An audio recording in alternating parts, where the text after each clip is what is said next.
Everybody's telling me Houston won the trade. Really? What do you make of that? You know, usually we don't agree when it comes to Russell Westbrook, but on this one, I do agree with you. Now, let me say this. Since the trade, I've been in contact with 5 or 6 NBA types, some players, ex-players, some executives, scouts, things like that. They all like the trade for Houston. And they're bringing up 2 things. They're bringing up Houston's going to be able to play much faster with Westbrook, which is true. And they're bringing up the relationship between Russ and James Harden. They like each other. They wanted this. They'll make it work. I still am not buying it. This is a Hail Mary from the Houston Rockets. Feels like that to me. There's no question about it. Now, they're going to be good. I mean, they'll make the playoffs, and they are a type of team I'd hate to play because Russ is relentless, and he's just coming at you all 48 minutes. And Harden is just so good that, you know, they're going to be a little bit of a problem. But can they win a championship? No. I like several teams better than them. And the fact of the matter is, when Russ and Harden played together 7 years ago, it was entirely different. Number one, both of them were at different parts of their career, especially Harden. He's coming off the bench as a role player. Now he's the best offensive player ever. Right. I mean, he's being mentioned in the same breath as Michael Jordan and Wilt Chamberlain. So that's all different. Number two, they had Kevin Durant. People act like it was just those two. They had Kevin Durant, who was still one of the top 5 players in the league, even at that point, and he made everything go. And then 3, the league was different. The three-pointer was not as prominent. So when they played together in OKC, when Harden would come in, he would handle the ball, and Russ would be off the ball, which was fine back then because you could have a guy off the ball who could slash, cut, you know, and penetrate and all that, but couldn't really shoot back then. Like Dwayne Wade was fine off LeBron, playing off the ball with LeBron in Miami.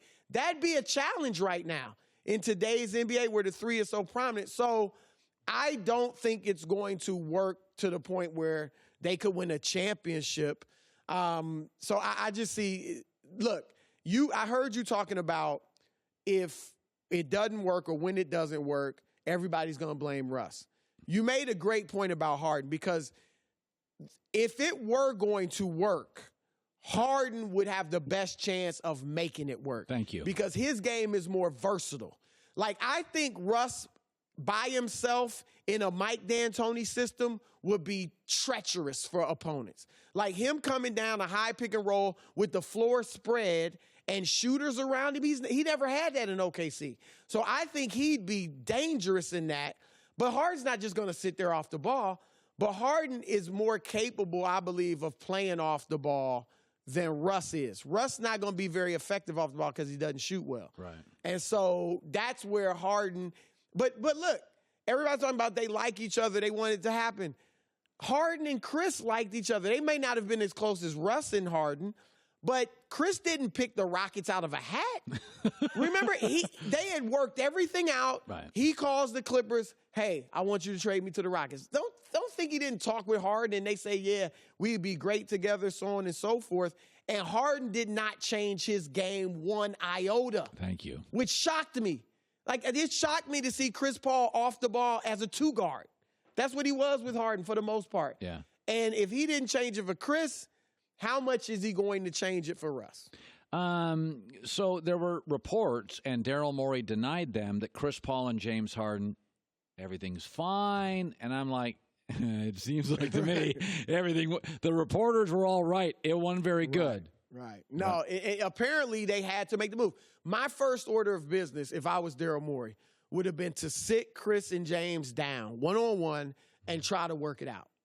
And if I get some traction there, then I get them together with Mike D'Antoni. How can we tweak this thing and make it work? Like that. This is why I said it was a Hail Mary.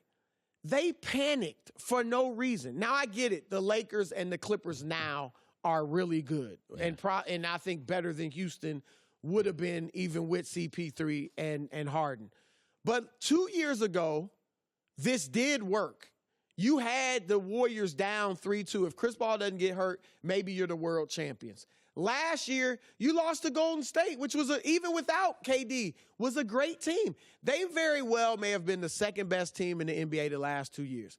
And once they lost to G-State, they just panicked. Well, they were obsessed by G-State. Right. And they let everything out, too. And Daryl Morey is fascinating because he's the poster child for analytics. Right. And I'm with you. I like manalytics. Analytics is a part of it, but it's not going to dictate everything I do. But he completely ignores analytics when it comes to moves. I mean, Chris Paul, Jimmy Butler, who they didn't get, but he wanted, Carmelo Anthony, Dwight Howard, none of those moves make sense analytically. And you have an analytics coach who only wants to shoot threes and paint shots. It's bizarre what's going on there. Okay, so Joy touched on this. Chris Paul trade, is there a place that fits to you? You know what? I mean, obviously Miami is in serious play, which would be good for Chris. They wouldn't be a contender in the East, but they'd be better and they'd be pretty good. Here's what the fit that I really am intrigued by. And I brought it up on here once before, about 3 or 4 weeks ago. All right. Philadelphia. You sound like my staff this morning. Chris Paul, Josh Richardson, Al Horford, Joel Embiid, and Tobias Harris. In the East, that's dangerous. Okay, so what am I giving up? Now here, Ben Simmons. Okay. Now here's the thing. Hey, I love that. You would do that? Okay, time out. Here's what I'm doing. My staff didn't give me that option. Let me finish this. Let me finish it. Okay, so I'm surprised you like Ben Simmons. Hold on. Giving him, I am a big Ben Simmons fan. So am I. I hate to move him, but Chris, we both love him. But Philadelphia, he works well with shooters in a clear lane.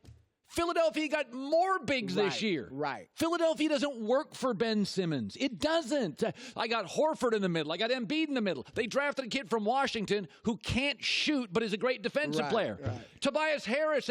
Because even if Simmons adds the jumper, it's not like he's coming back next year as Klay Thompson. By the way, if I'm Sam Presti this morning and I have those draft picks and I have Ben Simmons, yes, I feel like I won. Right. I won. I got my guy who can penetrate and kick, and I'm going to build shooters around him. And now if I'm Philly, look, there's a little bit of hesitancy because Chris averaged 15 points last year, shot 41%, 42% from the floor. Way down for him. If I'm Philly, I may want to watch the first month of the season and see, was that decline last year just because there was the injury and the situation and Harden, or has Chris really fallen off? Okay, so if the deal goes, it would be Embiid, Horford, Jason Richardson, Tobias Harris, Chris Paul. Boy, there are not a lot of blanks on that team. Now, again, Chris got to play about 60 games. But again, Chris doesn't need to be your closer. Exactly. He doesn't need to be the closer. He's a floor general, get the right guys the ball. You got a shooter in Josh Richardson. Tobias Harris can shoot. I got my man inside. I mean, Horford actually can spread the floor and shoot, too. He's a smart veteran. Let me tell you something. I take back all the bad things I said about Sam Presti if he would do that. Because here's the thing with Simmons. Now Presti can take Ben Simmons and say, listen, I know what he is now. He is a driver and scorer. Now I can take all these draft picks and get shooters. The problem in Philly is Simmons was the best available player on the market. They drafted him. Right. But they had Embiid. So their best player was Embiid, and they'd whiffed on a bunch of guys. So Embiid's this star in the middle. But then the next draft, they're like, oh, Simmons is the best available player, so we get him. They don't work together. Well, and honestly, the real problem, and you just have to put the blame where it belongs, Ben Simmons. This is what, his fourth or fifth year? Well, no. He had the 1 year where he wasn't hurt. So this will be his third year playing. This will be his third year playing, but fourth year in the league. Because remember the 1 year he sat out. Oh, God, I'm done. Why didn't you work on that jumper? I get it. You had success all your life without it, but it's a different NBA. I'm going to tell you something right now. I am throwing a parade in OKC if they make that deal. Oh, for OKC is great. The question is Philly. And I get the questions. Like I said, it's not 100% foolproof. Okay, here's what I want. Here's what I want. But I want Chris Paul, but you got 17 picks. Give me 2 first-round picks. Yeah. I'll do it, but you got to give me picks.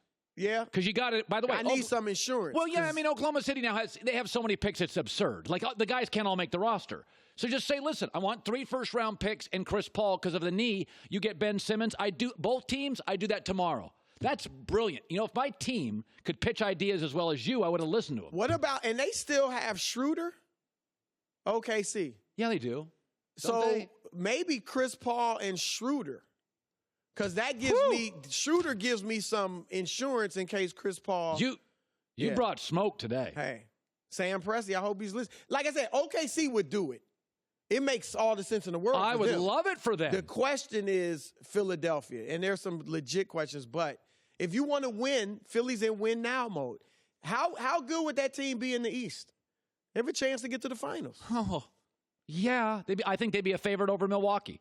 Yeah. I would. Yeah, they would. Chris Broussard. I got to take a breath. That literally almost changed my weekend. I'm going to obsess about that damn trade all weekend. Hi, everybody. Thanks for watching. Subscribe here to get the latest from the show. Also, be sure to check out more of the best clips from The Herd or go watch a few segments from other shows on FS1.